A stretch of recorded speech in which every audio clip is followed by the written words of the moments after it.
On parle de Hong Kong pour terminer l'émission. Regardez cette image relayée par France 24. C'est la queue devant un marchand de journaux. Des centaines d'habitants de Hong Kong, nous dit France 24, ont fait la queue ce matin, jeudi, pour tenter d'obtenir la dernière édition du journal Apple Daily, journal réputé pro-démocratie, sachant que les autorités du territoire, de fait, les autorités chinoises ont contraint le journal à cesser de paraître, s'appuyant sur la loi sur la sécurité nationale, loi de Hong Kong prise, encore une fois, évidemment, à l'initiative de Pékin. Le propriétaire du journal a déjà été mis en prison il y a quelques semaines. La semaine dernière, l'ensemble des cadres du journal ont été arrêtés. L'ensemble des actifs, des comptes en banque ont été gelés. Bref, l'issue inéluctable était la fermeture de ce journal. De fait, il n'est pas autoritairement fermé, mais il est de fait fermé, ça ne change pas. C'est un signe de plus de la reprise en main du Parti communiste chinois sur le territoire de Hong Kong que vous inspire alors, c'est pas, malheureusement pas la fin de l'histoire, enfin pour le Apple Daily, oui, mais peut-être pas pour Hong Kong.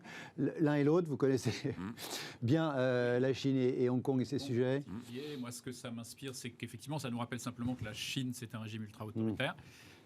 C'est un régime qui ne laisse pas la liberté d'expression aux populations, en particulier celle de Hong Kong qui était habituée, mais pas non plus à leur population dans la mainland China, dans la Chine historique communiste, et qui, de ce fait aussi, ne laisse pas prospérer les normes sociales. Les normes sociales restent très faibles, très contraintes. On ne peut pas rejoindre un syndicat indépendant, il est très difficile de se faire payer ses salaires, etc. Et ça a des conséquences considérables aussi sur nos économies. Sur le côté injuste de la mondialisation actuelle. Un libre-échange qui est complètement déséquilibré et des conséquences sur la transition énergétique qui aujourd'hui se fait principalement au bénéfice de la Chine. La transition énergétique, c'est une révolution industrielle considérable aussi, qui aujourd'hui enrichit la Chine. 70% des panneaux photovoltaïques sont fabriqués en Chine, 70% des batteries lithium-ion. Sur le top 10 mondial des fabricants d'éoliennes, il y a 7 Chinois. 80% des terres rares sont extraites et raffinées en Chine. Et la Chine aujourd'hui a une capacité de production de 8 millions de véhicules électriques, c'est-à-dire autant que l'Europe et les États-Unis réunis. Donc aujourd'hui, ils dominent totalement la transition énergétique. Et là, on est en train de mettre des moyens considérables avec l'argent des contribuables occidentaux, américains et européens, pour les renforcer encore plus. Donc là, on a totalement capitulé.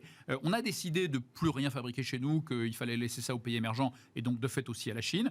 Et donc on est en train aujourd'hui. À l'époque, aujourd'hui il y a une prise de conscience. Il y a une trentaine d'années. Oui, mais il y a une prise de conscience, mais il y a encore rien à part les déclarations effectivement de Tirole et Blanchard, et je m'en félicite. Mais il n'y a pas aujourd'hui de mécanismes qui permettent de rééquilibrer la concurrence. On commence à parler de mettre effectivement une taxe carbone aux frontières et c'est compliqué. J'espère qu'on y arrivera, mais c'est pas simple. On ne parle pas du tout d'une taxe sociale ou d'une compensation sociale aux frontières pour rééquilibrer la compétition avec un pays comme la Chine qui a des standards sociaux du 19e siècle, de Balzac, et une économie du 21e siècle. Et donc ça, c'est un combo terrible pour nous.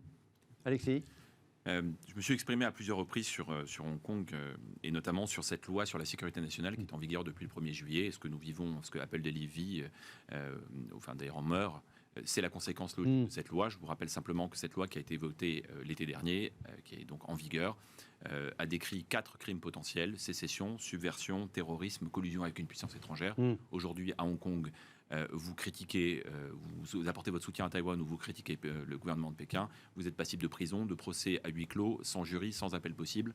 Voilà, c'est ça ce qui est en train de se mettre en place. Donc le modèle hongkongais, qui était la preuve vivante, très vivante, vibrante, que la liberté politique et la liberté économique forment le meilleur système possible, il a des imperfections, mais c'est le meilleur système possible, est en train, et ça se fera petit à petit, mais est en train de disparaître sous la coupe d'un régime autoritaire. Je vous rappelle que la rétrocession date de 1997.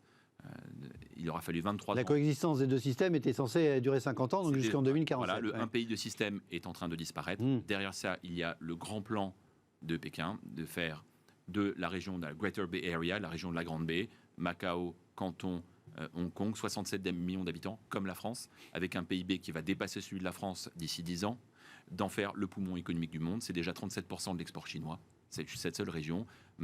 Et Hong Kong sera au fond, la place financière la plus développée, avec Shenzhen, la grande place de technologie, Canton, la place administrative, quelques villes d'importance secondaire, juste quelques millions d'habitants, qui seront les usines, et puis Macao, la place du tourisme. Voilà. Et donc, c'est ça qui est en train de se mettre en place au détriment de la liberté. On est en train de voir, justement, un exemple sous nos yeux. Nous fermons nos bouches et nos yeux, et nous faisons semblant de ne rien voir. Nous sommes en train de voir la disparition d'un havre de liberté qui existait en Asie et qui montrait que nos valeurs ne sont pas juste des valeurs de l'homme occidental, mais bien de l'espèce humaine lorsqu'elle sait s'accomplir dans la liberté. Et en même temps, on laisse faire. On n'est pas, personne Voilà. n'est capable de. Enfin voilà. On prend ça. On achète à la Chine, on vend à la Chine, on continue entre guillemets comme avant. Voilà. Et c'est regrettable à bien des égards. Merci, messieurs. Alexis, je rappelle. Alors, moi, ma proposition, c'est plutôt de lire ça et ensuite de relire Balzac, parce que du coup, ou de lire, hein, parce qu'on n'a pas tous lu les 90 ouvrages, effectivement. Donc, même de lire des bouts, ça donne envie, effectivement, de relire certains classiques de Balzac avec un nouvel œil. Donc, Notre monde selon Balzac, édition Ellipse. Merci à tous les deux. Merci à vous de nous avoir regardés. Très bonne soirée et à demain.